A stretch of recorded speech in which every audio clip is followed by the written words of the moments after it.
এটা কি বাংলায়? বাংলায়। জি আলহামদুলিল্লাহ, অনেকদিন পরে টেস্ট ক্রিকেটে এসে শুরুটা মোটামুটি ভালোই ছিল, বাট দ্য থিং ইজ খেলা তো এখনো শেষ হয়ে যায় নাই, আমাদের আরও সেকেন্ড ইনিংস আছে, ভালো ব্যাটিং করতে হবে, জিতাটাই মেন লক্ষ্য, টিমস কামস ফার্স্ট। বাট আলহামদুলিল্লাহ খারাপ হয় নাই, ওভারঅল আমরা বোলিং ইউনিট অনেক ভালো করছি, বাট আরও ভালো করতে পারতাম, কিন্তু সব কিছু নিয়ে কাজ করতেছি আসলে, অনেক দিন ধরেই খেলতেছি, তো তো যেই ফরম্যাটে যেভাবে অ্যাডাপ্ট করা যায় তাড়াতাড়ি, এবং এটা আমার নিজেরই দায়িত্ব এবং এটাই হওয়া উচিত অ্যাজ এ এক্সপিরিয়েন্স এবং সিনিয়র বলার হিসাবে। তো এখনও অনেক কিছু করার বাকি এই ম্যাচে, আমাদের ভালো ব্যাটিং করতে হবে, সেকেন্ড ইনিংসে ভালো কামব্যাক করতে হবে, জিততে হবে, তো এখনও কিছুই শেষ হয়ে যায় নাই। হ্যাঁ মোটামুটি ভালো হয়েছে, আরও ভালো হইতে পারতো, আরও ভালো হবে ইনশাল্লাহ।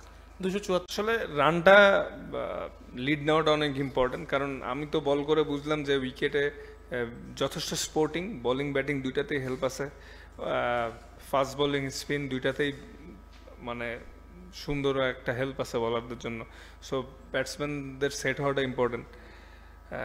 তো আশা করছি আমরা যদি কালকের দিনটা সারাদিন ভালো মতো ব্যাটিং করতে পারি এবং ভালো একটা টোটাল বোর্ডে দাঁড় করাই, আমাদের ফরে আসবে রেজাল্ট ইনশাল্লাহ।